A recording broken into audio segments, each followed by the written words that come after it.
నమస్తే, welcome to Zee Telugu news morning debate. నేను సునీత. కాళేశ్వరం ప్రాజెక్టుపై రాజకీయ రచ్చ కొనసాగుతుంది. అటు బీఆర్ఎస్ కాంగ్రెస్ మధ్య ఆరోపణల పర్వం పీక్స్ కు చేరుకుంది. తాజాగా కాళేశ్వరం ప్రాజెక్టుపై CM Revanth Reddy power point presentation కూడా ఇచ్చారు. ఇంజనీర్లు వద్దని చెప్పినా మేడిగడ్డ దగ్గర బ్యారేజ్ నిర్మించారని సీఎం రేవంత్ అయితే ఆరోపించారు. అయితే కేసీఆర్ చేసిన తప్పులకు రాష్ట్ర ప్రజలకు శిక్ష పడకూడదని సీఎం అన్నారు.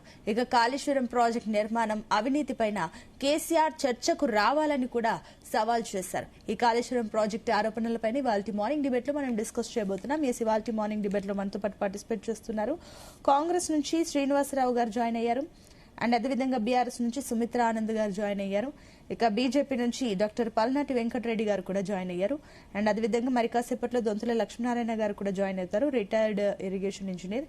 ఎస్, గుడ్ మార్నింగ్ అండి అందరికీ. గుడ్ మార్నింగ్ అండి. ఎస్ సార్, శ్రీనివాసరావు గారు మీతో స్టార్ట్ చేద్దాం. సో గతంలో ఆల్రెడీ హరీష్ రావు ఆల్రెడీ మాజీ మంత్రి, ఇరిగేషన్ మాజీ మంత్రి, దీనికి సంబంధించి పవర్ పాయింట్ ప్రెజెంటేషన్ గతంలో ఇచ్చారు. నిపుణుల సిఫార్సు మేరకే ఈ నిర్ణయం తీసుకున్నాము, దీనికి వాళ్ళందరి సిఫార్సు మేరకి ఓన్లీ కేసీఆర్ నిర్ణయం కాదు, వీళ్ళందరి నిర్ణయం ప్రకారమే తీసుకున్నామని చెప్పేసి గతంలో హరీష్ రావు మాట్లాడారు. కానీ నిన్న సీఎం రేవంత్ రెడ్డి మాట్లాడిన వివరాల ప్రకారం చూస్తే కూడా కేవలం సొంత లాభాల కోసమే కేసీఆర్ ఒకరే తన సొంత నిర్ణయం మేరకి వెళ్ళింది. కాగ్ నివేదిక, ఎన్డీఎస్ఏ నివేదిక ఇవన్నీ కూడా ప్రస్తావించడం జరిగింది.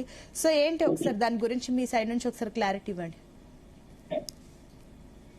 మీకు మాతో పాటు ప్యానెల్లో ఉన్నటువంటి మిత్రులకు, అదేవిధంగా జీటీవీ వీక్షకులకు శుభోదయం. ఇక్కడ నిన్న పవర్ పాయింట్ ప్రజెంటేషన్ ఇరిగేషన్ శాఖ మార్చునటువంటి ఉత్తమ్ కుమార్ రెడ్డి గారు ఏర్పాటు చేసినటువంటి కార్యక్రమంలో ముఖ్యమంత్రి గారు ముఖ్య అతిథిగా, అదేవిధంగా రాష్ట్ర కేబినెట్ మంత్రులు, ఎమ్మెల్యేలు, ఎంపీలు, రాష్ట్రంలో ఉన్నటువంటి ముఖ్యమైనటువంటి చాలా మంది అధికారులు అందరూ కూడా పాల్గొనడం జరిగింది. దీంట్లో మేము కూడా పాల్గొన్నాం. నిన్న దీంట్లో జరిగినటువంటి ఈ ప్రజెంటేషన్ లోపల క్లియర్ గా ముఖ్యమంత్రి గారు అన్ని వివరాల మీద, ఇరిగేషన్ మంత్రి గారు అధికారులు ఇచ్చినటువంటి వివరాలను క్రోడీకరిస్తూ వారు లాస్ట్ చేసినటువంటి ప్రసంగంలో అన్ని వివరాలను తేటతెల్లం చేసి చెప్పారు.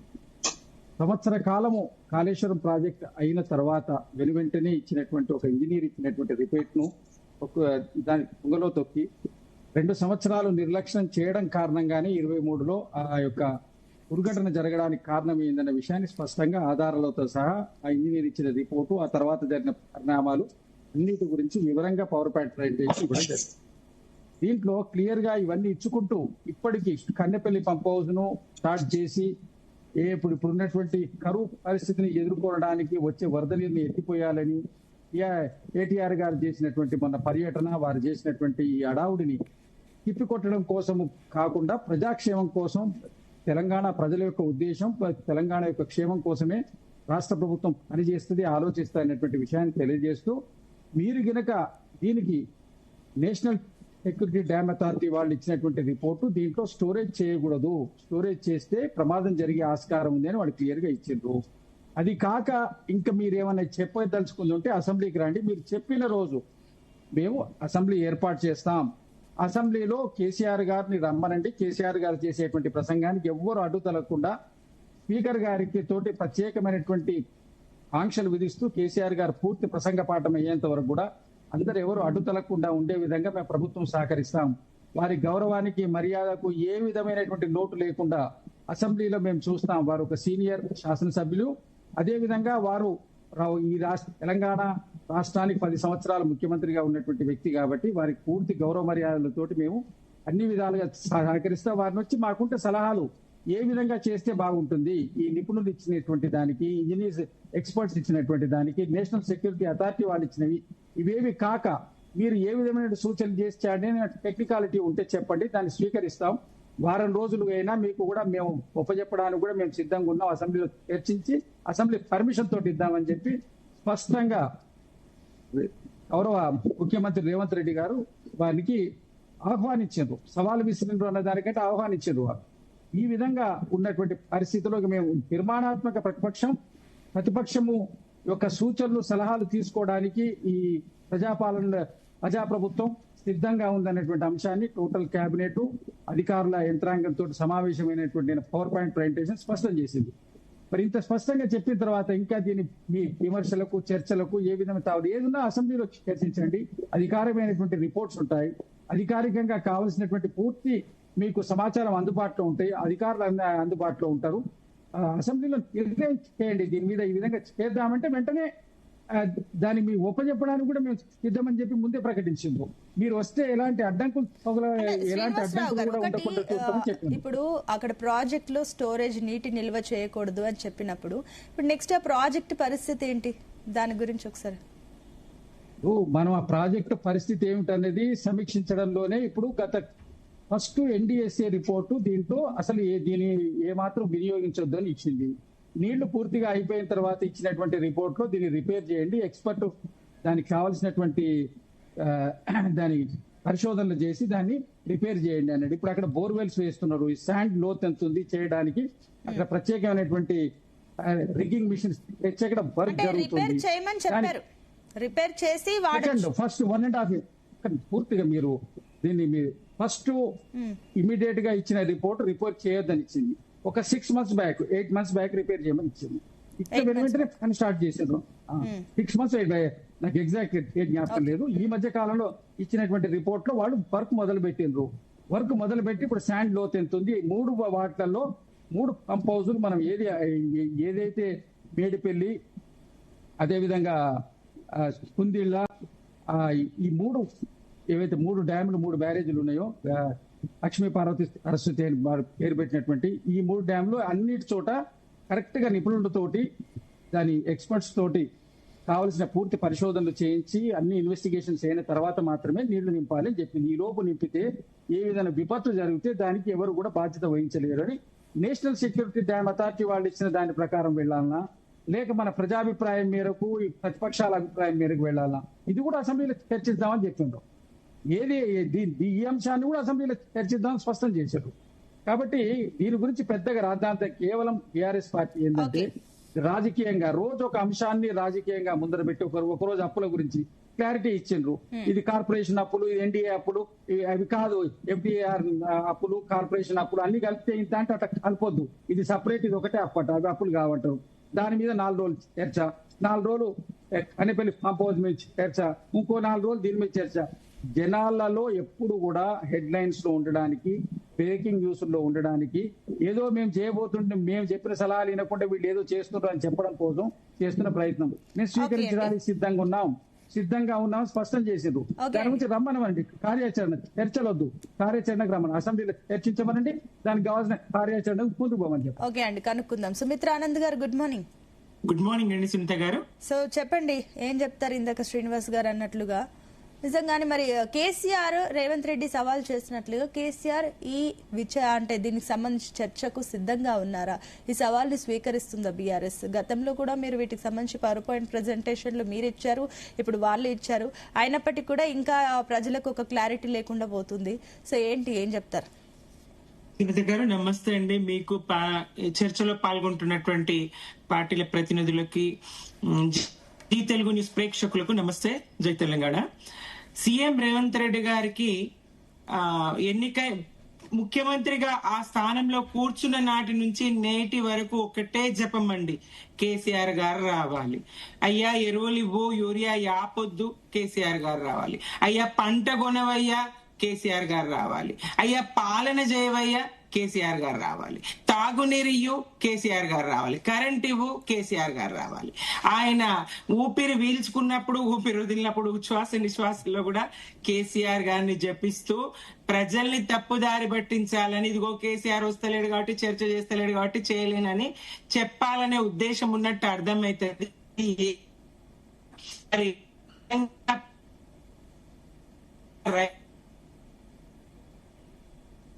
సుమిత్ర గారు, మీ నెట్వర్క్ తాగునీరు సాగునీరు 2 రంగాలకు కూడా దెబ్బ కొడుతూ చెప్పండి వినిపిస్తుంది. అవునా చెప్పండి ఇప్పుడండి? ఓకే చెప్పండి. తాగునీరు రెండింటికి కూడా దెబ్బ కొట్టే ప్రయత్నం చేస్తూ ఇటు తెలంగాణ ప్రజల, రైతుల ప్రయోజనాల కంటే కూడా తన గురువు ఏపీ ప్రయోజనాలు, ఏపీకి నీటిని దారాదత్తం చేసి ఈ నీటిని మళ్లించే ప్రయత్నంగానే కనబడుతుంది. తెలంగాణలో నీళ్లను గంగా అంటారు, గోదావరి జలాలను గంగా అంటారు, గోదావరిని గోదావరి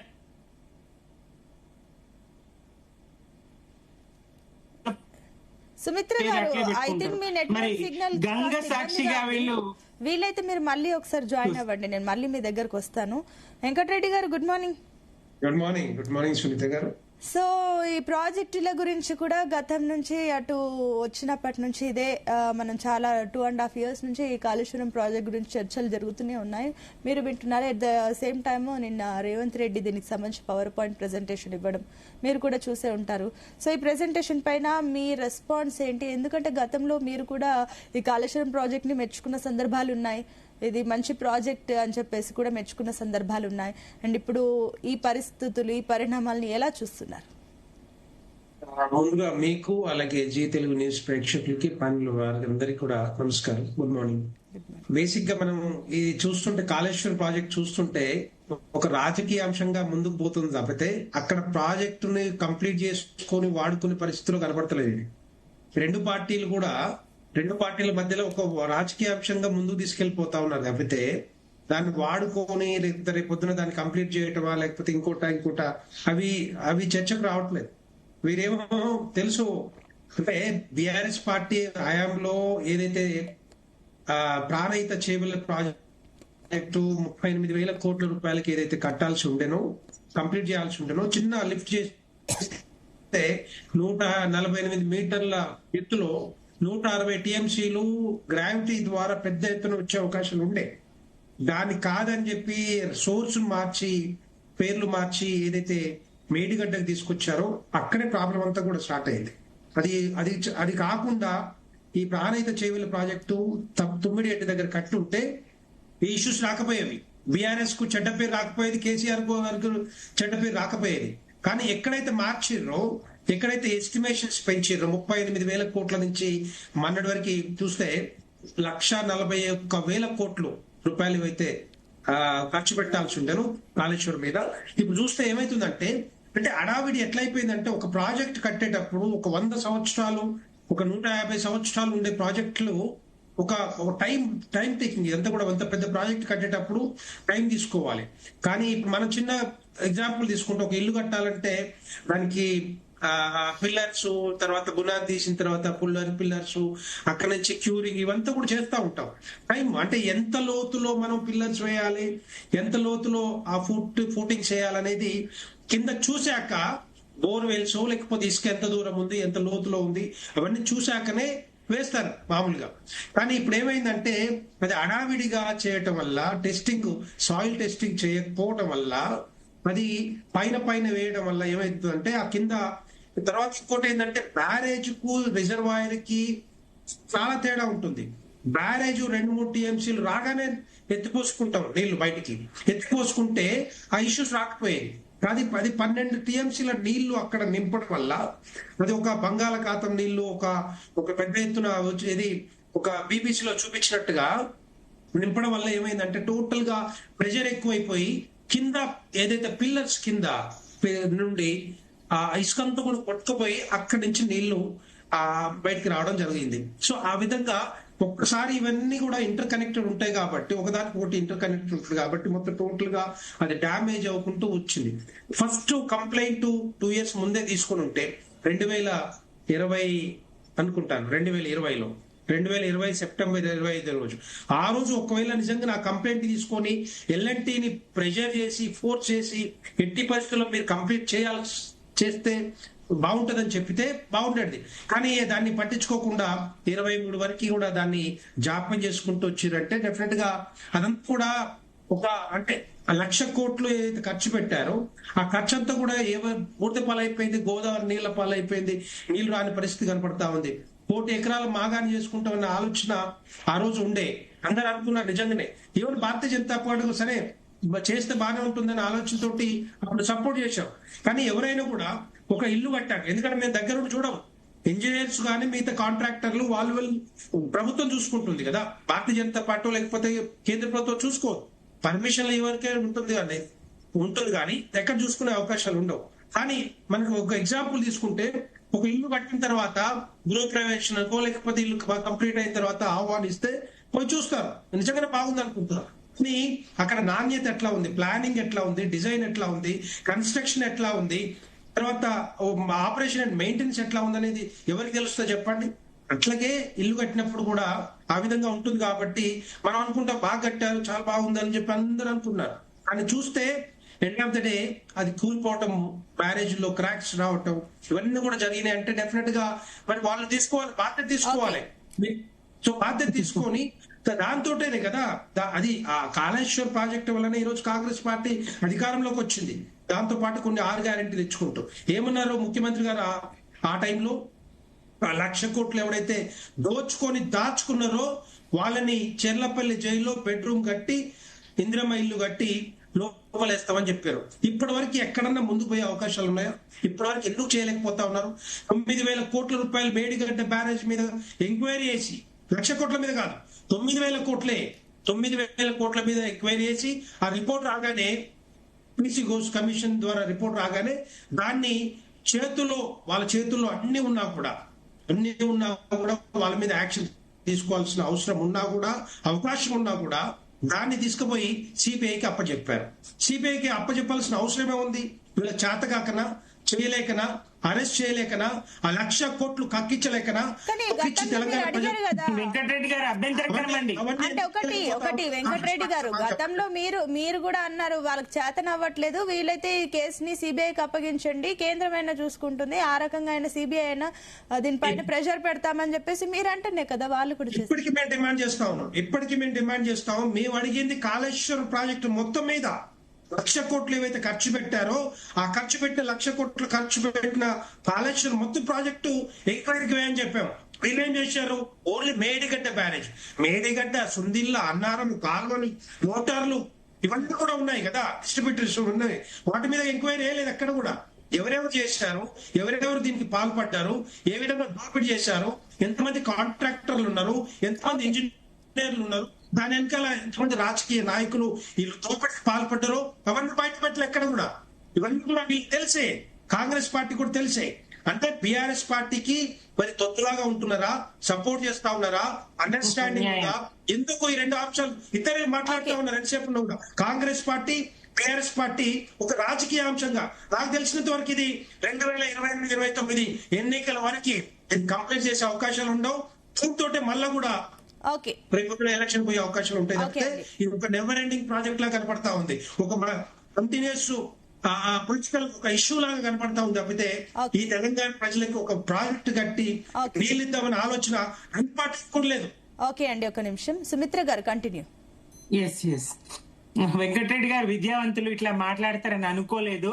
1,00,000 కోట్లు కూడా పూర్తి కానటువంటి ప్రాజెక్టు నిర్మాణంలో 1,00,000 కోట్ల అవినీతి జరిగిందని రేవంత్ రెడ్డి లాగానే వెంకటరెడ్డి మాట్లాడడం. నిన్న మీరు ఈటల గారి మాటలు విని ఉండాల్సింది వెంకటరెడ్డి గారు. ఇది అన్యాయం మీరు ఇట్లా మాట్లాడడం, బురద జల్లడానికే మాట్లాడుతున్నట్టున్నది తప్ప మరేం కాదండి. నిజంగా తెలంగాణ ప్రజల ప్రయోజనాల కోసం మాట్లాడాల్సినటువంటి బాధ్యత ఒక విద్యావంతుడిగా మీ మీద ఉన్నది. ఎక్కడ జరిగిందండి అవినీతి, ఏం జరిగింది? కాళేశ్వరానికి సంబంధించి ఎంత స్పష్టంగా 1 కోటి ఎకరాల మాగాని చేస్తామన్నాం, సుమిత్ర గారు 6 ఇంజనీర్లు 500-600 కోట్లతో దొరికిరా లేదా? మీరు మాట్లాడకండి. అక్కడ గుడిలో దొరికిందండి, అయోధ్య రామాలయంలో దొరికిండ్రు వ్యక్తుల. ఇప్పుడు మోదీ గారిని తప్పుపడదామా, యోగి గారిని తప్పుపడదామా? రామాలయంలో జరిగిన దోపిడీకి ఎవరిని తప్పుపడదామో చెప్పండి. అక్కడ ఇంజనీర్లు దొరికిందంటే ఆ ఇంజనీర్ల మీద జరిగింది, దొరికిండ్రు.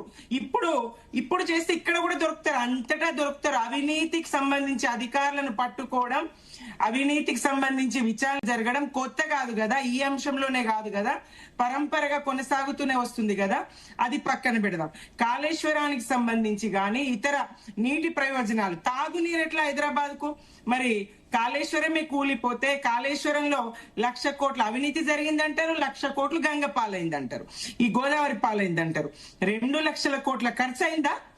ఒకటి, దేశంలో ఏ ప్రాజెక్ట్ నిర్మాణం అన్నా అంచనా వ్యయాలు పెరగకుండా జరిగిందా? 2, తుమ్మిడిహట్టి దగ్గర మరి నీటి లభ్యత ఉన్నదా?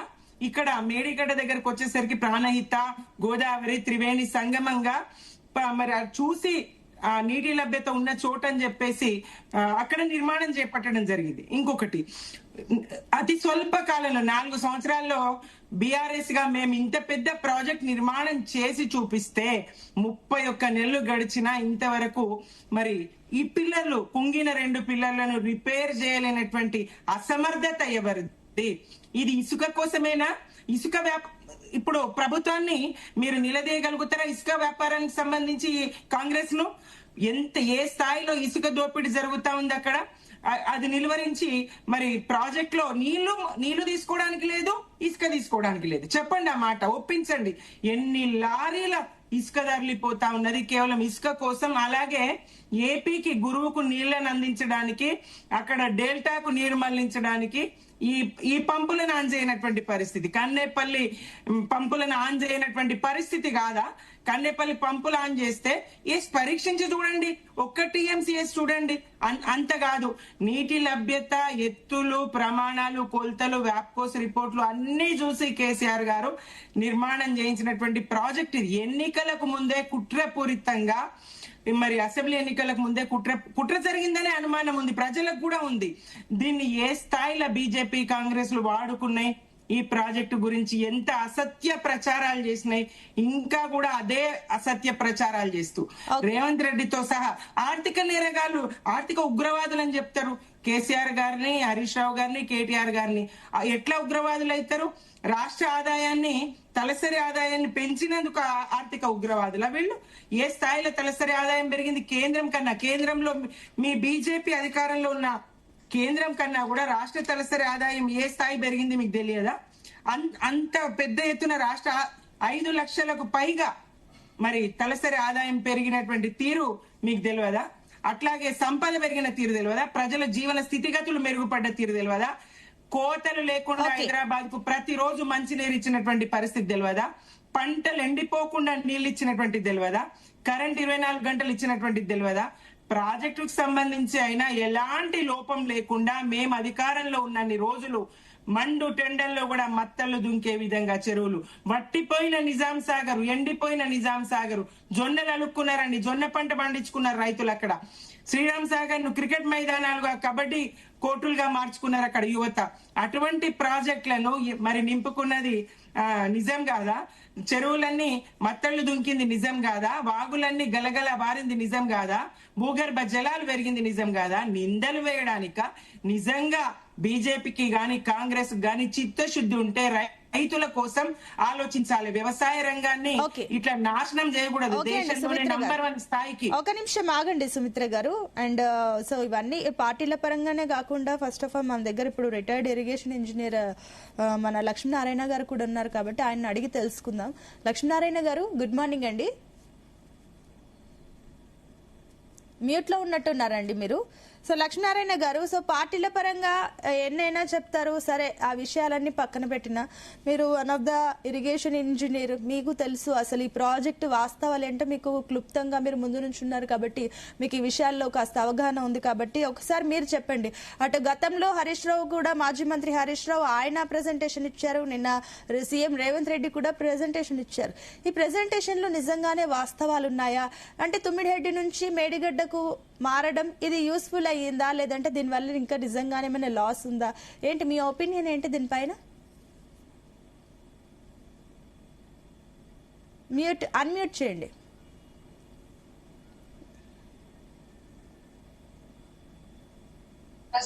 చెప్పండి. వినబడుతుందా ఇప్పుడు? ఎస్ చెప్పండి. హలో, వినబడుతుందా? వినిపిస్తుంది, చెప్పండి. మీకు మీ డీటెయిల్ ప్రేక్షకులకు అక్కడ ఉన్న వెంకటరెడ్డి గారు, సుమిత్ర గారు, మన కాంగ్రెస్ మిత్రులు అందరికీ నమస్కారాలు. ఇది కాళేశ్వరము ప్రాణాయిత చేవేళ్ల అంశం అనేది అనేక సార్లు చర్చకు వచ్చింది, అంటే వస్తూనే ఉంది, మళ్ళా క్రమంలో మళ్ళా వచ్చింది. ప్రధానంగా అక్కడ మనం తెలుసుకోవాల్సిన అవసరం ఏంటంటే, ఇది కాళేశ్వరం ప్రాజెక్ట్ అంటే ఒరిజినల్ గా కేసీఆర్ స్టార్ట్ చేసింది కాదు. ఒరిజినల్ గా ప్రాణాయిత చేవేళ్ల పేరు మీద రిటైర్డ్ అంటే ఇన్స్టిట్యూట్ ఆఫ్ ఇంజనీర్స్ అనేక ఎక్స్పర్ట్స్ తయారు చేసిన ఈ ప్రాజెక్ట్ ప్రపోజల్ ఇది తెలుసుకోవాలి. తెలంగాణ రాకముందే 2008లోనే స్టార్ట్ చేయడం జరిగింది. ఇది తెలంగాణ వచ్చిన తర్వాత కొనసాగించాలి. ఏదైనా ముందున్న ప్రాజెక్టు ప్రభుత్వాలు మారినప్పుడు ఆ ప్రాజెక్టులను మారకూడదు. జనరల్ గా ఏ ప్రభుత్వం అయినా మారకూడదు. అయితే అప్పటికే ఈ కాళేశ్వరం ప్రాణహిత చేవెళ్ల పేరు మీద స్టార్ట్ అయ్యి 33% వర్క్ కంప్లీట్ అయింది. గణాంకాలు చెప్పాలంటే 11,000 కోట్లు దాని మీద ఎక్స్పెండిచర్ అయి ఉన్నది. తెలంగాణ వచ్చే వరకే 28 ప్యాకేజీలలో వర్క్ స్టార్ట్ అయింది. దాని మీద పాత ప్రపోజల్ ప్రాణహిత చేవెళ్ల మీద మనం ఆశించిన సాగు ఎంత అంటే 16,40,000. దాన్ని కేసీఆర్ గారు పిచ్చి తుగ్లక్ రీడిజైన్ చేయడం జరిగింది. చేసి దాన్ని అనవసరంగా కాళేశ్వరం అనే పేరు పెట్టేసి అనేక రీడిజైన్ల పేరు మీద దాన్ని బ్యాలెన్స్ మిగిలిన అప్ప ఎంత ఉందంటే పని ఎంత 28,000 కోట్లే ఉండే, మాక్సిమం 30,000 కోట్లతోనే అది కొనసాగించినట్టుంటే పాత ప్రపోజల్ ఐజిటీస్ కాంట్రాక్ట్ తో కొనసాగించే 30,000 కోట్లతో మాక్సిమం కంప్లీట్ అయ్యి ఉండే. అది ఈయన రీడిజైన్ వల్ల అంటే ఈ తుగ్లక్ రీడిజైన్ వల్ల ఏంటంటే 1,30,000 కోట్లకు వచ్చింది. ఈ రోజు ఏమైంది అది ఇంత ఖర్చు పెట్టినా కూడా అది వాస్తవానికి పనికి రాకుండా అయిపోయింది. ఇక్కడ జరిగింది ఏంటంటే తుమ్మిడేటి నుంచి సైటు మేడిగడ్డ మారడమే ఒక పొరపాటు. ఆ మేడిగడ్డ మార్చేదంటే ఎవరైనా కూడా తల నుంచి నీళ్లు పాదాలకు తీసుకొచ్చి పాదాల నుంచి తలకు ఎవరు ఎత్తిపోయారు. ఇది ఈ విధంగా ఆ విధంగా ఏం జరిగిందంటే ఒకే నదిలో గోదావరి నదిలో కింద నుంచి పైకి ఎత్తిపోయడం ఉంది ప్రపంచంలో ఎక్కడ లేదు. ఇది ఎందుకు నేను తుగ్లక్ రీడిజైన్ అంటే నది ఒకే నదిలో గోదావరిలో మేడిగడ్డ నుంచి అన్నారము మళ్ళా గోదావరి నది, సుందిల్లా గోదావరి నది, ఎల్లంపల్లి గోదావరి నది కింద నుంచి పైకి ఎత్తిపోయడం వల్ల ఏమైతుందంటే ఎల్లంపల్లికి నీళ్ళు వచ్చే వరకు కూడా కడెం రివర్ వస్తుంది. కడెం రివర్ వచ్చి మళ్ళీ కిందికి నీళ్లు వెళ్ళిపోతున్నాయి. అది తిప్పిపోతుల పథకం అయింది. అందుకే నేను తుగ్లక్ రీడిజైన్ చెప్పవలసి వస్తుంది. ఎందుకంటే నువ్వు ఎప్పుడు ఏ సంవత్సరం చూసుకున్నా సవ్యంగా వాడిన పంపులు మొన్న కుంగిపోక ముందు 4 సంవత్సరాలు వాడినప్పుడు మనకు అధికారికంగా 195 టీఎంసీ 200 టీఎంసీలు మేడిగడ్డ కూడా లిఫ్ట్ చేయాలి మనకు శాంక్షన్ ది. కానీ మాక్సిమం ఎంత లిఫ్ట్ చేసారో సవ్యంగా నడిచినప్పుడే 40 టీఎంసీలకు మించి లిఫ్ట్ చేయాలి. ప్రతి సంవత్సరం 200 టీఎంసీలకు 40 టీఎంసీలు 4 సంవత్సరాల్లో 160 టీఎంసీలు మాత్రమే లిఫ్ట్ చేసారు సవ్యంగా నడిచినప్పుడు 2019 నుంచి 2023 అంటే కూడిపోయే వరకు. అయితే ఇప్పుడు అక్కడ 160 టీఎంసీలు 40 టీఎంసీలే 4 సంవత్సరాలు 160 టీఎంసీలు లిఫ్ట్ చేసి అందులో నుంచి తిప్పిపోతులు వెనకకు 54 టీఎంసీలు వెనకకు పోయినాయి. ఇవి నేను గణాంకాలే చెప్తున్నా. నేను ఇక్కడ రాజకీయంగా మాట్లాడడం లేదు. దాని గురించి ఏమైందంటే ఈ షిఫ్ట్ చేయడం వల్ల ఒక తుగ్లక్ డిసిషన్ అయ్యి తిప్పిపోతుల పథకం అయింది. అయితే ఒక్క టీఎంసీ లిఫ్ట్ చేయాలన్నా మేడిగడ్డ నుంచి ఎల్లంపల్లికి 6 కోట్లు ఖర్చు అవుతుందండి. పవర్ ఛార్జ్ అదనం అవుతుంది. ఒకవేళ మనం 200 టీఎంసీలే లిఫ్ట్ చేయాలనుకుంటే కూడా 1,300 కోట్లు అదనపు ఖర్చు ప్రతి సంవత్సరం ఏర్పడుతుంది. ఇప్పుడు దానివల్ల 3 బ్యారేజ్లు 3 పంప్ హౌజులు ఖర్చు ఇంచుమించు 30,000 కోట్లు ఖర్చు పెట్టిండు. అది వృధా అయింది. ఇప్పుడు అందులో భాగంగా ఇప్పుడు మల్లన్న సాగర్లో కూడా 1 టీఎంసీ నుంచి 50 టీఎంసీ చేసి ఒక 14 ఊళ్ళో ప్రజలను విధ్వంసం చేశారు. జీవన విధానం విధ్వంసం చేశారు. ఈ రోజుకి 50 టీఎంసీలు కాదు కూడా 10 టీఎంసీలు కూడా ఆడ నిలుపుతలేరు అక్కడ. ఎందుకంటే ఈ కాళేశ్వరం ప్రాజెక్టు వల్ల అదనంగా 1,00,000 కోట్లు ప్రజాధనం వృధా అయిందని చెప్తున్నా. నేను వృధా అయిందంటున్నా. అంతేగాని ఇక్కడ ఎవరు తిన్నారు అనేది తిన్నవాళ్ళు అందరు తిన్నారు. తిన్నవాళ్ళ సంఖ్య ఉన్నది. ఒక్కొక్కరు తినే ఈ కాళేశ్వరం ప్రాజెక్టు అనేది రాజకీయ నాయకులు ఏ మేరకు తిన్నారు అనేది అందరికి తెలుసు. నేను తిన్నారని చెప్తున్నాను. ప్రజాధనం 1,00,000 కోట్లు వృధా అయింది. ఎట్లా వృధా అయిందంటే స్టేట్ బడ్జెట్ ఇయ్యాలకి 34,000 కోట్లు ఖర్చు అయింది కాళేశ్వరం మీద. అంటే ఈ ప్రాణహిత చేవెళ్ల మీద 34 కోట్లు రిజిజన్ చేయకపోతే అదే 34,000 కోట్లతో అప్పులు లేకుండా ప్రాజెక్టు తయారైతుండే మనకు కాళేశ్వరం. మనకు ఈ అప్పులు తీసుకొచ్చి 1,00,000 కోట్ల 97,000 కోట్ల అప్పులు తీసుకొచ్చారు. ఈ అప్పులకే ప్రతి సంవత్సరం మనం 6,000 కోట్లు ఇంట్రెస్ట్ కట్టడం జరుగుతుంది. ప్రభుత్వ ప్రతినిధిగా మాట్లాడుతున్నారు. వినండి సుమిత్ర గారు, వినండి. నేను ప్రభుత్వ ప్రతినిధిగా మాట్లాడుతున్నారు. మీరు వాళ్ళు మాట్లాడియండి. మీరు ఎక్స్పర్ట్స్ కూడా మాట్లాడకపోతే ఎట్లండి? బీఆర్ఎస్ వాళ్ళు వాళ్ళు వినలేదు. కేసీఆర్ వినలేదు. నా ఆన్ ద రికార్డు ఉంది. నేను సుప్రీంకోర్టులో కేసు వేసిన, హైకోర్టు వేసిన కాళేశ్వరం రీడిజైన్ చేయొద్దని నేను ఆనాడే చెప్పిన. హైకోర్టు కూడా సజెషన్ చేసింది. నా రిపోర్ట్ ఫాలో చేయమంటే ఫాలో చేయలేదు. తుంగలో చెక్కదు. మొత్తం విధ్వంసం చేసింది కాళేశ్వరం మీద. మరి సాధించింది ఏంటంటే కొత్తగా కాళేశ్వరం సాధించి 18,25,000, పాత ప్రపోజల్ 16,40,000. మీరు ఐజిటీస్ కంప్లీట్ చేయనట్టుంటే 1,00,000 కోట్లు వృధాధనం కాకపోతుండే ఒక 42 లక్షల కోట్లు పేపర్ మీద అది అదనం ప్రపోజల్. అది 16,40,000 అయితే ఇది 18,25,000. అది కాబట్టి ఇది మొత్తం ఏమైందంటే అది మొత్తం ఇప్పుడు ఈ కాళేశ్వరం మెయిన్ ప్రాజెక్ట్ ఎక్కడైతే వాటర్ తీసుకుంటామో ఈ మేడిగడ్డ అది కుంగిపోయి నుంచి ఇప్పుడు అది మొత్తం నిరుపయోగం అయిపోయింది. ఇక్కడ మనము తెలంగాణలో గోదావరి జలాల మీద గోదావరి పరివాహక ప్రాంతం 79%, 80% మనం 80% నీళ్ళని ఉపయోగించుకోవాలి మన గోదావరి మీద. ఇవాళకి 30% కూడా నీళ్లు ఉపయోగించుకోలేకపోతున్నాం. ఎందుకొరకు ఉపయోగించుకోలేకపోతున్నాం అంటే మనం తెలంగాణ రాకముందే ప్రాజెక్టులు 97 లక్షల ఎకరాలకు సేద్యం చేసే ప్రాజెక్టులు చేపట్టడం జరిగింది. 2004 వరకు 40 లక్షల ప్రాజెక్టులు కంప్లీట్ అయి ఉన్నాయి తెలంగాణలో. ఆ 40 లక్షల ప్రాజెక్టులు ఏంటంటే medium, major, minor irrigation projects అన్ని గ్రావిటీ ప్రాజెక్టులు. అవి అంటే లిఫ్ట్ లేకుండా సేద్యం అందించే ప్రాజెక్టులు 40 లక్షలకు నీళ్లు మన ప్రాజెక్టులు 2004 వరకే కంప్లీట్ అయిపోయినాయి. 2004 నుంచి 2014 జలయజ్ఞం పేరులో ఒక 50 లక్షల ప్రాజెక్టులు వినండి సుమిత్ర గారు, మీకు తెలియదు వినండి, వినండి.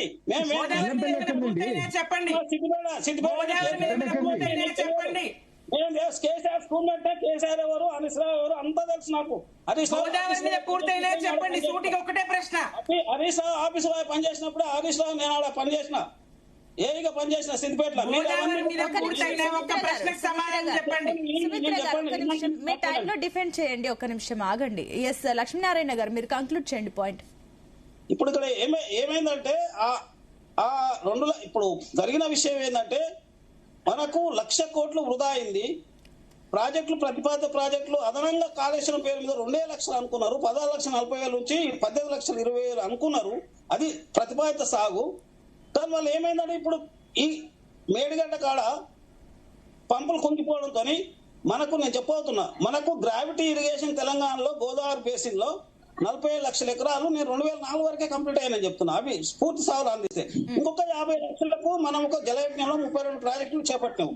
ఆ 32 లక్షలలో 16,40,000 ఒక ప్రణాళిక చేయాలని, ఇక మిగతా 34 లక్షలు ఇతర లిఫ్ట్ ఇరిగేషన్ ప్రాజెక్టులు తెలంగాణలో అనేకం ఉన్నాయి.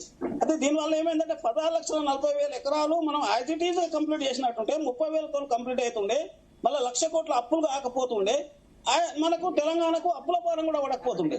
కాబట్టి దీన్ని అనవసరంగా రీడిజైన్ చేసి దాని మీద కాంట్రాక్టుల కొరక, అగ్రిమెంట్ల కొరక, దేని కొరక రీడిజైన్ చేసిన అనుమానాలు ఇప్పుడు వస్తున్నాయి. ఎందుకొరకంటే ఇప్పుడు నిరుపయోగం అయిపోయింది, వృధా అయింది. ఇప్పుడు ఇప్పటికే 1,02,000 కోట్లు ఖర్చు అయింది, 97,000 కోట్లు 5,000 దాదాపు పెండింగ్ మీద 1,00,000 పోయింది.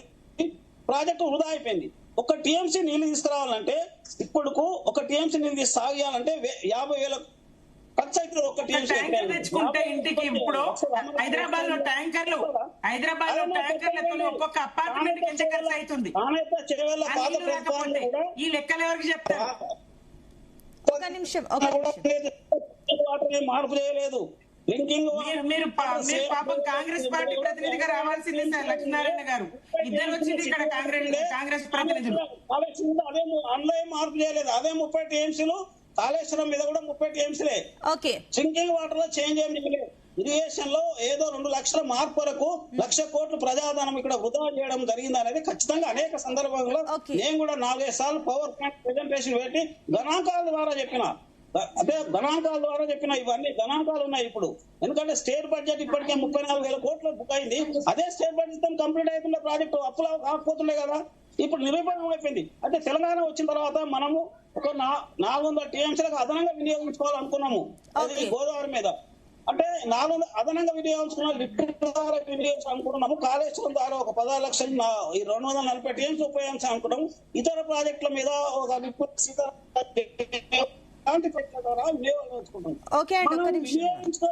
తెలంగాణ రాకముందే ఒక నిమిషం సుమిత్ర గారు, ఒక నిమిషం లక్ష్మీనారాయణ గారు, ఒక నిమిషం అండి మీ పాయింట్స్. టైంలో నీటి వినియోగ సామర్థ్యం ఏం పెంచలేదు ప్రాజెక్టుల మీద. ప్రాజెక్ట్ ఏం కొత్త ప్రాజెక్ట్ ఏం కంప్లీట్ చేయలేదు, ఏం చేయలేదు. మీ పాయింట్స్ కన్సిడర్ చేద్దాం. దాని గురించి సుమిత్ర గారికి కూడా సబ్మిషన్ ఉందంట, ఆవిడ మాట్లాడతారు. ఒక నిమిషం అండి, మళ్ళీ వస్తాను మీ దగ్గర, మళ్ళీ వస్తాను. ఎస్ సుమిత్ర గారు ఒక నిమిషం, శ్రీనివాస్ గారు మాట్లాడిన తర్వాత చెప్పచ్చు. శ్రీనివాసరావు గారు, సో ఏంటి అసలు సొల్యూషన్ ఏంటి ప్రాజెక్ట్ ని? ఇప్పుడు కాంగ్రెస్ ప్రభుత్వం సరే ఇంత లాస్ అయింది, ఏదో స్టార్ట్ చేసేసారు, సో దాన్ని కంటిన్యూ చేయాలనుకుంటున్నారా, లేదంటే మళ్ళీ కాంగ్రెస్ ప్రభుత్వం దీని మీద ఇంకేమైనా నిర్ణయం తీసుకుంటుందా? దాని గురించి ఒకసారి చెప్పండి. కాంగ్రెస్ ప్రభుత్వం దాన్ని కంటిన్యూ చేయాలి. ప్రజా ధనాన్ని దుర్వినియోగం జరిగినటువంటి దాన్ని ఏదో విధంగా వినియోగంలోకి తెచ్చి దాన్ని ఒక ఘాటిలో పెట్టే ప్రయత్నం కోసమే ఎక్స్పర్ట్ ఇన్ఫర్మేషన్స్, ఎక్స్పర్ట్ రిపోర్ట్స్ కోసం అక్కడ బోర్వెల్ డిగ్ చేస్తున్నారు. ప్రాపర్ గా అంత అసెస్ అయిన తర్వాత అప్పుడు దాని గురించి ముందుకు పోవాలనేది కాంగ్రెస్ పార్టీ యొక్క అభిప్రాయం. ఇంతకుముందు వెంకరెడ్డి గారు మాట్లాడుతూ క్లియర్ గా చెప్పిండ్రు, ఇంజనీర్ లక్ష్మీనారాయణ గారు అన్ని విషయాలు చెప్పారు. వెంకరెడ్డి గారు చెప్పింది బ్యారేజ్ కు డ్యామ్ కు ఉన్నటువంటిది లేకుండా కేవలం ప్రచారం కోసం 12-13 టీఎంసీ ఆయన ఫుల్ కెపాసిటీ డ్యామ్ నింపి ఉంచి చాలా కాలం ఉంచడం వల్ల జరిగిన పరిణామం. అంతకుముందు 2 సంవత్సరాల క్రితమే వాళ్ళు అపాయింటెడ్ ఇంజనీర్స్ ఇచ్చినటువంటి రిపోర్ట్స్ ను పరిగణలోకి తీసుకోకుండా ఎల్ఎన్టీ మీద ప్రెషర్ పెట్టి దాని యొక్క రిపేర్స్ చేయకుండా తీసుకున్నటువంటి అజాగ్రత్త వల్ల జరిగినటువంటి ప్రమాదం అది. మళ్ళీ మీరు కన్నెపల్లి పంప్ హౌస్ ను ఎక్స్పర్ట్స్ రిపోర్ట్స్ కానివ్వండి, నేషనల్ సెక్యూరిటీ డ్యామ్ అథారిటీ వాళ్ళని కానివ్వండి పరిగణలోకి తీసుకోకుండా కన్నెపల్లి పంప్ హౌస్ కనుక స్టార్ట్ చేసి ముందుకు పోతే జరగబోయేటువంటి పరిణామాలకు బాధ్యత వహించడానికి ఈ రాష్ట్రం సిద్ధంగా లేదు, ఈ రాష్ట్ర ప్రభుత్వం సిద్ధంగా లేదు, రాష్ట్ర ప్రజలు సిద్ధంగా లేరు. ఇది ఒక ప్రధాన అంశం. రెండోది, వాళ్ళు సుమిత్రానంద్ గారి నుంచి నేను ఎక్స్పెక్ట్ చేసినటువంటి సమాధానం ఏంటంటే, నిన్న ముఖ్యమంత్రి గారు బహిరంగంగా అడిగినరు, మీరు అసెంబ్లీకి రండి, అసెంబ్లీని మీరు సమావేశపరచమంటే సమావేశపరుస్తాం, బట్ పర్టికులర్ కండిషన్ ప్రధాన ప్రతిపక్ష నాయకుడు గారు అక్కడ ఉండాలి అని అడిగారు. మరి దాని మీద ఏం వివరణ ఇస్తారు, దాని మీద ఎప్పుడు ప్రకటన చేస్తారు, ఇది ఒక అంశం. రెండో అంశం, మీరు కాంగ్రెస్ నిన్న పెట్టినటువంటి పవర్ పాయింట్ ప్రజెంటేషన్ గనక పొరపాటు ఉంది, తప్పు ఉంది అని అనుకుంటే మీరు నేషనల్ సెక్యూరిటీ డ్యామ్ అథారిటీ వాళ్ళని మీరు వెళ్ళి డెలిగేషన్ పై అడిగిరండి, ఇచ్చిన రిపోర్ట్ తప్ప కరెక్టా, మీరు పబ్లిక్ డొమైన్ లో ఉంది ఆ రిపోర్ట్ తీసి చూసుకోండి. మీకు దానితో సాటిస్ఫై కాకపోతే మీరు ప్రత్యక్షంగా అధికారుల దగ్గరికి వెళ్ళి మీరు విచారణ చేయండి. వాళ్ళు చెప్పింది తప్ప కేవలం కాంగ్రెస్ పార్టీ ప్రభుత్వం ఇవ్వద్దని చెప్తుందని మీరు క్లారిటీ తీసుకోండి. ప్రజలను ఎందుకు తప్పుదో పట్టిస్తారండి? అది ప్రతి అంశంలో ప్రజలను ఎందుకు తప్పుదో పట్టిస్తారు? ఇప్పుడు అది ఎత్తిపోతల పథకమా తిరుగుపోతల పథకమా అనేది ఇప్పుడు లక్ష్మీనారాయణ గారు స్పష్టంగా చెప్పిండ్రు. ఇమ్మీడియట్స్ దగ్గర గడితే 38,000 కోట్ల రూపాయలు అయిపోయేటువంటి ప్రాజెక్ట్, అప్పు లేకుండా అయిపోయేటువంటి ప్రాజెక్ట్ ను అప్పటి వరకు 10-11,000 కోట్ల రూపాయలు ఖర్చు పెట్టి 33% పూర్తి అయినటువంటి ప్రాజెక్టును వీళ్ళు వదిలిపెట్టి రీడిజైన్ చేసి ఏదైతే కంపెనీకి మేము దాన్ని డిపిఆర్ కి ఇచ్చినామో అదే కంపెనీకి ఇచ్చి మళ్ళీ రీడిజైన్ చేస్తారు. ఇప్పుడు దాన్ని చెప్పే కారణం ఏంటంటే, మీరు ఏ కంపెనీతో డిజైన్ చేయించిందో దాంతో మేము రీడిజైన్, ఏ డిజైన్ ఏమంటే ఆ డిజైన్ ఇస్తారు. ముఖ్యమంత్రి గారు క్లియర్ గా చెప్పిండ్రు, మీరు అపార్ట్మెంట్ కి ఏమంటే అపార్ట్మెంట్ కి ఇస్తారు, విల్లాకి ఏమంటే విల్లాకి ఇస్తారు వాళ్ళు. అదే విధంగా మీరు ఏది ఆర్డర్ చేస్తే మరి 3 ప్రాజెక్ట్ ఎట్టగట్టాలంటే కట్టించిండు. దానికి ఉన్న టెక్నికాలిటీస్ వాళ్ళు ఎందుకు చెప్తారు? దీంట్లో ఉన్నటువంటి వైబులా నాన్ వైబులా ఎందుకు చెప్తారు? మీరు తిమ్మిడియన్స్ దగ్గర కడితే అయిపోయేటువంటి దాన్ని 3 పెట్టి 3 బ్యారేజీలు కట్టి దాంట్లో 3 పంప్ హౌజులు పెట్టి అన్నెసరీ ఎక్స్పెండిచర్ పెట్టి 3,500 మెగావాట్ల కరెంటు తోటి అయిపోయేటువంటి ఎత్తిపోతల పథకాన్ని 8,500 మెగావాట్ల దాకా విద్యుత్ వినియోగం అవసరమైన దగ్గరికి తీసుకుపోయినరు. మీరు ఈ రాష్ట్ర ప్రభుత్వానికి అది ఉంచుకుంటే వైట్ ఎలిఫెంట్ అయిపోయింది. ఉంచుకుంటే ఒక బాధ, ఇప్పుడు నడిపితే ఒక బాధ. ఇంత చేస్తే వచ్చింది ఎంత మీ అవుట్పుట్ అంటే 55 టీఎంసీలు తీసిండ్రు. నికరంగా మీరు తీసినటువంటిది 55 టీఎంసీల వాటర్. దానిపై 55 టీఎంసీల కోసం 1,02 కోట్ల రూపాయలు ఇప్పటి వరకు దానికి చెల్లించిన అమౌంట్ 1,02,000 కోట్ల రూపాయల దాన్ని ఇవ్వాల్సిన ఆవశ్యకత ఉన్నదా? ఏంటండి ఇప్పుడు ఎక్కడికి పోయింది, ఏం చేసినాం? సరే, ఇప్పుడు అది ప్రస్తుతంగా మీరు అడిగిన ప్రశ్న, ఒక్క నిమిషం, అది ఆ ప్రశ్న సమాధానం నేను చెప్పలేదు. వెంకటరెడ్డి గారు అడిగినారు, సిబిఐకి ఇవ్వాల్సిన అవసరం లేదన్నారు. దానికి మీరే కౌంటర్ అడిగినారు, సిబిఐకి ఏమని మీరే డిమాండ్ చేసింది కదండి. మేమనే సిబిఐకి ఇచ్చి 8 నెలలు దాటిందండి. 8 నెలలు దాటిన తర్వాత మీ ఒక్క మొత్తం కాళేశ్వరం ఇస్తేనే చేస్తాం ఎందుకు? ఇచ్చిన దగ్గర చేయండి, కావాలంటే మీరు ఫర్దర్ రిపోర్ట్స్ కూడా మీరు కాల్ఫర్ చేయొచ్చు కదా. మీరు ఎంతవరకు అయితే ఇచ్చిండ్రో అది చేసి మీరు మొదలు పెట్టి ఇది కూడా ఇవ్వమని చెప్పి అడగండి. పని ఎందుకు మొదలు పెట్టలేదు సిబిఐ? మీరు అరెస్ట్ చేయండి, మీరు లోపల పెట్టండి, మీరు ఇది చేయండి అని చెప్పడం కాదు. ఇక్కడ ఒక్క నిమిషం నాది పూర్తిగానే కోర్టు అది ఉన్నటువంటి కమిషన్ ఇచ్చిన రిపోర్ట్ అమలు చేయొద్దని కూడా కోర్టు ఇచ్చింది. ఇచ్చిన పక్షంలో రాష్ట్ర ప్రభుత్వం ఎట్లా అమలు పరుస్తుంది? కేంద్ర ప్రభుత్వానికి ప్రత్యేకమైనటువంటి దర్యాప్తు చేసే అవకాశం ఉంటుంది. కాబట్టి సిబిఐకి ఇవన్నీ వస్తాయని తెలిసే సిబిఐకి ఇచ్చినాం. ఇచ్చిన తర్వాత వాళ్ళు ఎక్కడ ఏం చేస్తారో కోర్టుకు పోయి దాని మీద ఆ కమిషన్ మీద ఎలాంటి చేయొద్దని చెప్పి తెచ్చుకున్నారు.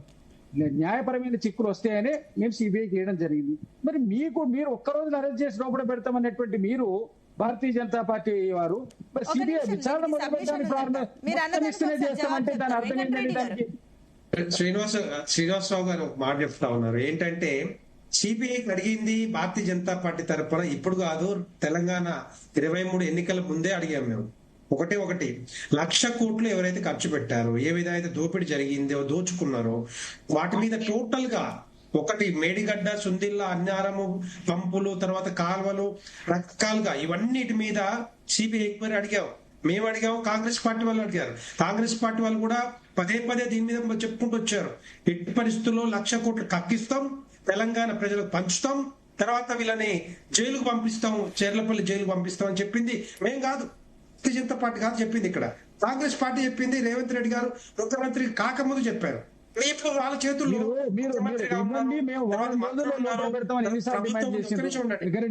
ఉంది.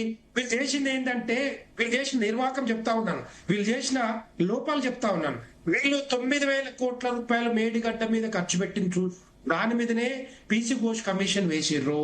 కాలువల మీద వేయలేదు, పంపుల మీద వేయలేదు, సుందిల మీద వేయలేదు, అన్నారం మీద వేయలేదు, మిగతా వాటి మీద ఎక్కడ కూడా వేయలేదు. ఎందుకు వేయలేదు, ఎందుకు తప్పు చేసిర్రు మీకు చెప్పాలి సమాధానం. ఇది ముందు తెలంగాణ ప్రజలకు చెప్పాలి. ఒకవేళ నిజంగానే చెప్పితే, ఒకవేళ నిజంగానే 1,00,000 కోట్ల మీద ఎంక్వైరీ వచ్చి రిపోర్టు ఒకటి వెంకటరెడ్డి గారు ఇందాక శ్రీనివాస్ గారు అన్న పాయింట్ లో కూడా ఒక అర్థం ఉంది. సరే, మొత్తం ఇప్పుడు వాళ్ళు ఇచ్చిన దానిపైన అయితే దర్యాప్తు మీరు ముందుకు చేయాలి కదా. 8 నెలలు అయినా దాని గురించి మీ నుంచి అయితే ఎట్లాంటి ఒక పురోగతి కనిపించలేదు కదా. ఫస్ట్ ఇది 24 గంటల్లో ఒక్క నిమిషం అండి, ఒక్క నిమిషం. వెంకటరెడ్డి గారు అడిగిన ప్రశ్నకు నేను సమాధానం చెప్తా. వారు ఎక్కడైతే డ్యామేజ్ జరిగిందో దాన్నే రిపేర్ చేస్తారు, దాని మీదనే ఎంక్వైరీ అడుగుతారు. టోటల్ ప్రాజెక్టు మీద మీరు దాని అవినీతి మీద జరిగేటువంటిది మీరు ఈసీకి, ఈడీకి ఇచ్చి చేయాల్సినటువంటిది.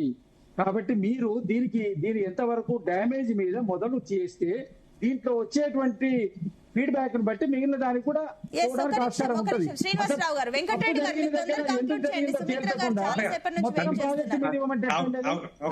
గారు అట్లా ఫర్ ఎగ్జాంపుల్ ఒక చిన్న చెప్తాను. ఒక ఇల్లు కట్టుకుంటాం, ఒక పిల్లర్ కుంగిపోతుంది.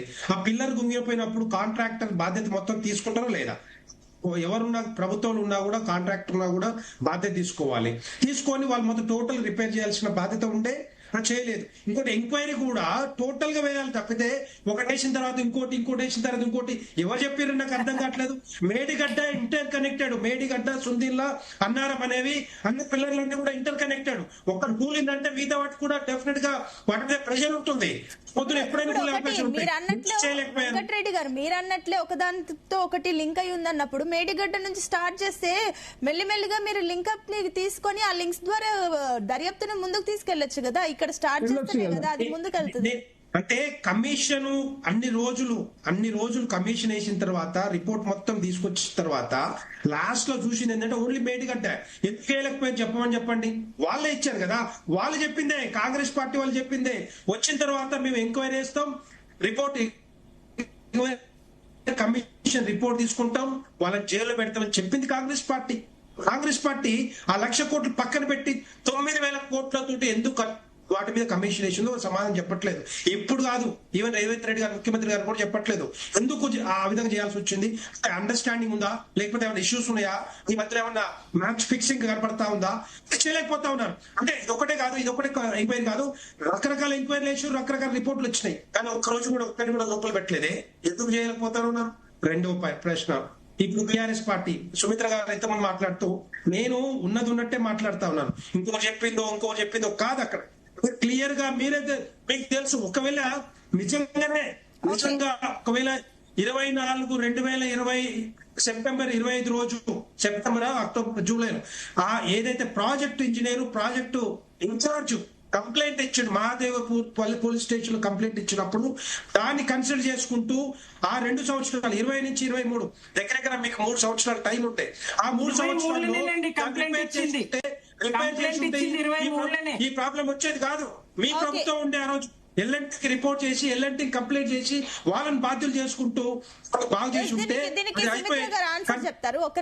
కానీ మీరు చేయలేకపోయారు. ఎందుకంటే అవన్నీ కూడా బయటపడతాయి, ఇష్యూస్ ఉన్నాయి. పిల్లర్ల కుంగుబాటు ఎప్పుడు జరిగిందండి? 2 పిల్లర్ల కుంగుబాటు ఎప్పుడు జరిగింది? దానికి సంబంధించి ఫిర్యాదు ఎప్పుడు ఇచ్చిండ్రు? భారీ శబ్దంతో ఎన్నికలకు ముందు కదా. మీరు తప్పుదోవ పట్టియద్దండి వెంకటరెడ్డి గారు. మీరు నిబద్ధతతో ఉంటాం, నిజాయితీతో ఉంటాం, లేదండి, పొంగులేటి ఇంటి మీద 16 చోట్ల ఒక్కటేసారి దాడి జరిగింది. దానికి సంబంధించిన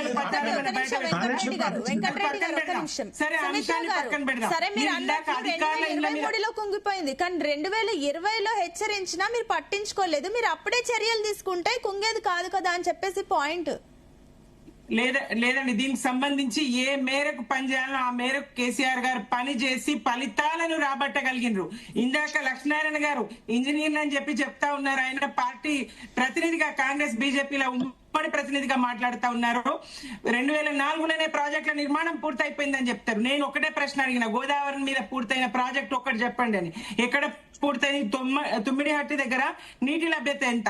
అట్లాగే ప్రాణహిత చేవేళ్ల పనులు ఎక్కడ ప్రారంభించారు? ప్రాణహిత చేవేళ్ల నేను అప్పుడే చెప్పలేదు సమాధానం. నేను అప్పుడే అడిగిన ప్రాణహిత చేవేళ్ల మీద పనులు ఎక్కడ ప్రారంభించారు? టైలెండ్ నుంచి పనిచేస్తారా? టైలెండ్ నుంచి పనిచేస్తారా మీరు?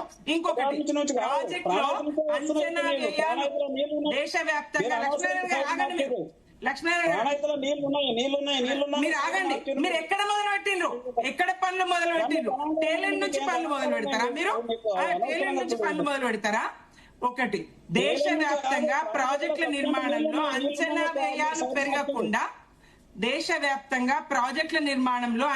వ్యయాలు పెరగకుండా ఏదన్నా జరిగిందా? మీరే ఇళ్ల ఉదాహరణ చెప్తా ఉన్నారు. ఏ ఇల్లన్నా అంచనా వ్యయంలో పూర్తయిన ఇల్లు చూపిస్తారా? తప్పకుండా అంచనా వ్యయాలు పెరుగుతాయి. పని చేసి చూపించడం సమర్థవంతంగా కేసీఆర్ గారు, నిపుణుల అభిప్రాయాలు. శ్రీధర్ రావు దేశపాండే లాంటి వాళ్ళు కాళేశ్వరం పుస్తకం ఒకసారి చదవండి. మీరు దాని ప్రయోజనాలు ఏంటో మీకు తెలుస్తాయి, బహుళ ప్రయోజనాలు ఏంటో మీకు తెలుస్తాయి. ఇవాళ ఒక్క 40 కుటుంబాలు ఉన్న అపార్ట్మెంట్ కు 1.5 లక్షల ట్యాంకర్లకు పెట్టాల్సి వచ్చింది. మీరు లెక్క పెడతారా? మీరు ప్రయోజనాలు చూడాలి కానీ తాగునీరు మానేస్తారా? స్నానం చేయడం మానేస్తారా? ఖర్చు పెరిగిందని ప్రయోజనాలు మానేస్తారా? ఎట్లా తేగలుగుతారు? ఇది బీఆర్ఎస్ ను, కేసీఆర్ గారి ప్రభుత్వాన్ని బద్నాం చేసే తెలంగాణ ద్రోహుల కుట్ర. కాళేశ్వరం విషయంలో జరుగుతున్నటువంటి దుష్ప్రచారము తెలంగాణ ద్రోహులకు తొత్తులు, ఆంధ్ర బాబుకు తొత్తులు. ఒక్క ప్రాజెక్ట్ నిర్మాణం, గోదావరి మీద ఒక్క ప్రాజెక్ట్ నిర్మాణం పూర్తి చేస్తే గద్దర్ ఎందుకు ఏడుస్తాడు? లక్ష్మీనారాయణ గారు ఒక్క నిమిషం అండి, ఆవిడ చెప్పేసేయండి. నేను లాస్ట్ మీతో కంక్లూజన్ తీసుకుంటాను. ఒక్క నిమిషం. సుమిత్ర గారు కంక్లూడ్ చేయండి మీ పాయింట్. ఈ ప్రాజెక్టుల నిర్మాణమే పూర్తయితే గద్దర్ ఎందుకు విలపిస్తాడు? గోదావరమ్మ తెలంగాణను గొడ్రాలిని చేసి పోయిందమ్మా అని. అదే జిల్లాకు చెందిన తల్లావజ్జల తలాపున పారుతుంది గోదావరి, మాసేను మాసెలుక ఎడారి అని ఎందుకు విలపిస్తాడు? ఇప్పుడు ఆంధ్రాకు నీళ్లు మళ్లించడానికి మీరు ఈ మేడిగడ్డలో కన్నెపల్లి పంప్ హౌస్లను పరిశీలించకుండా, కనీసం వాటిని ప్రారంభించకుండా తెలంగాణ రైతుల నోట మట్టి కొట్టడానికే తప్ప, ఇసుక తరలింపుకే తప్ప ఇంకొకటి కాదనేది స్పష్టం కాదా? ఈ ఇసుక లారీల చూడండి, ఈ ఇసుక లారీల వరుసలు చూడండి, ఎక్కడికి పోతున్నాయి, ఏం జరుగుతుంది? నీళ్లు లేవని చెప్తారు. ఈ నీళ్ళని చూడండి ఎందుకు ఎత్తిపోయా కూడా, ఎందుకు పరీక్షించకూడదు? మినిమం ఒక్క టీఎంసీ ఎత్తిపోసి చూడండి, ఏం జరుగుతుందో చూడండి. ఇది ఖర్చుతో కూడుకున్నది కాదు, వ్యవసాయాన్ని వృద్ధి చేయడం. కరెంటుతో, బోరు బావులతో వ్యవసాయాలు ఉన్నాయి. మరి ఆ రోజు కరెంటు బిల్లు వసూలు చేసిండ్రు, ఇప్పుడు డిస్కంలను కాంగ్రెస్ పెట్టాలని చూస్తుంది. రైతు పంట పండించగలుగుతాడా? ఖర్చు రైతు స్వయంగా భరించి పంట పండించగలుగుతాడా ఆ కరెంటును? అట్లా అని పస్తులుందామా? పంటలు పండొద్దా? వ్యవసాయం మీద పెట్టే పెట్టుబడి, అన్నాని కోసం పెట్టే పెట్టుబడి, దానికి లెక్కలు కడితే పస్తులు ఉండాల్సి వస్తుంది, కరువులతో చావాల్సి వస్తుంది, దేశం అతలకుతలం అయిపోతుంది. ఇవాళ 61% దేశానికి పంటలు ఇచ్చింది తెలంగాణ రాష్ట్రం కాదా? ఇదే ఒక్క చుక్క నీరు వాడలేదండి కాళేశ్వరం. మేము ఇంత సాగు. మరి ఎందుకు 2014కు ముందు విస్తీర్ణం పెంచలేదు? ఎందుకు ఈ స్థాయి పంటలను పెంచి చూపించలేదు కాంగ్రెస్? కొండా సురేఖ గారు పంపులను ఆన్ చేయలేదా? నీటిని వినియోగించలేదా? ఇదే రేవంత్ రెడ్డి గారు మూసి ప్రక్షాళన ఏ నీళ్లతో చేస్తా అని చెప్తున్నారు? గోదావరి నీళ్లే కాదా? ఇదే మరి గంధమల్లకి ఎట్లా శంకుస్థాపన చేసిండ్రు? గోదావరి నీళ్లతోనే కాదా? వీళ్ళు అసంపూర్తిగా పెట్టినటువంటి ఎల్లంపల్లిని బీఆర్ఎస్ గా మేము పూర్తి చేయలేదా? ఒక్క ఎస్ఎల్బిసి సొరంగాన్ని 100 మీటర్లు దవ్వలేని అసమర్థులు, కక్కుర్తి రాయలు వీళ్ళ. వీళ్ళ మాట్లాడేది. ఇంకోటి ఎన్డీఎస్ఏ, సునీత గారు, ఎన్డీఎస్ఏ కేవలం మరి ఇక్కడికే ఎందుకు వస్తది? ఎన్నికల ముందర ఎందుకు ఆగమేఘాల మీద సాయిల్ టెస్ట్ చేయకుండా రిపోర్టులు ఇస్తది? ఎందుకు రిపోర్టులు ఇస్తది? మరి అదే ఎస్ఆర్బిసి వైపు ఎన్డీఎస్ఏ పోదు, అదే పోలవరం కాపర్ డ్యామ్ కుంగుతనే ఉంటది, మరి కూల్తనే ఉంటది, అక్కడికి ఒక్కసారి కూడా ఎందుకు ఎన్డీఎస్ఏ పోదు? ఎన్డీఎస్ఏ ఎవరి జేబు సంస్థలా మారింది? బీజేపీ సిబిఐని, ప్రభుత్వ రంగ సంస్థలన్నింటినీ కూడా ఎట్లా జేబు సంస్థలుగా మార్చుకుంటుంది, ఎట్లా దుర్వినియోగం చేస్తా ఉంది. మరి బలమైన ప్రతిపక్ష పార్టీలు ప్రాంతీయ పార్టీలు ఉన్న చోట దెబ్బగొట్టే ప్రయత్నం ఎట్లా చేస్తా ఉంది? మాటలు వినండి మీరు. వెంకటరెడ్డి గారు, బీజేపీ ఎంపీ లక్ష్మీనారాయణ గారు 1 minute ఉంది, ప్లీజ్ కంక్లూడ్ అండి. సో దీనికి సొల్యూషన్ ప్లీజ్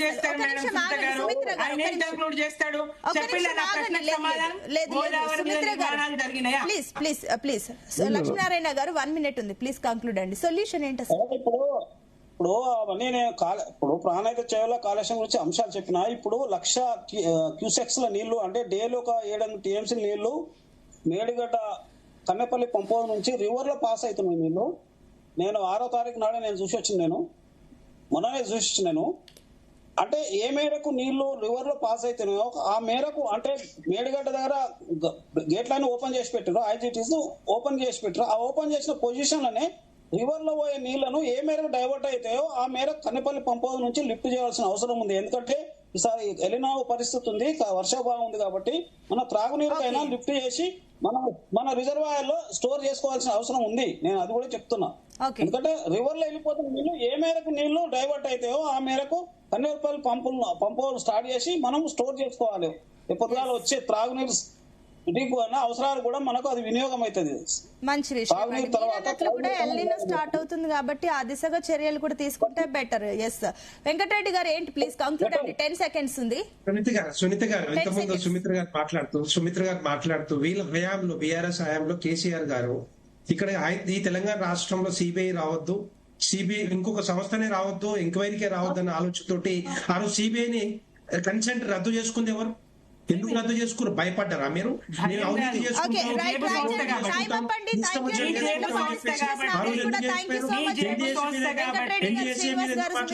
లక్ష్మీనారాయణ గారు థ్యాంక్ యూ సో మచ్ అండి. సో మొత్తం మీద నిజంగానే అటు కాళేశ్వరం ప్రాజెక్టు పైన ఇప్పటికి కూడా ఈ రచ్చ అయితే ఇంకా కంటిన్యూ అయితే అవుతుంది. సో నిన్న సీఎం రేవంత్ రెడ్డి ప్రెజెంటేషన్ ఇచ్చిన దాని ప్రకారం దీని విషయంలో చాలా అవినీతి ఆరోపణలు ఉన్నాయి, అవినీతి జరిగిందంటూ కూడా ఆయన ప్రెజెంటేషన్ లో చెప్పడం అయితే జరిగింది. ఏదేమైనప్పటికీ సో ఇందాక ఎక్స్పర్ట్స్ చెప్పిన ప్రకారం ఎల్నినో కూడా తెలంగాణలో ఎల్నినో ప్రభావం ఉండే అవకాశం ఉంది కాబట్టి కన్నెపల్లి పంప్ హౌస్ స్టార్ట్ చేసి ఎత్తిపోతల్ని స్టార్ట్ చేసినా కూడా ఎంతో కొంత ఈ నీటి కొరత నుంచి తెలంగాణ రాష్ట్రం కాస్త తప్పించుకోవచ్చు, ఉపశమనం ఉంటుందని అంటున్నారు. మరి చూద్దాం ఆ దిశగా నిపుణులు ఆలోచిస్తారా, మరి దానికి సంబంధించి అడుగులు ముందుకు పడతాయా చూడాలి. That's all for now.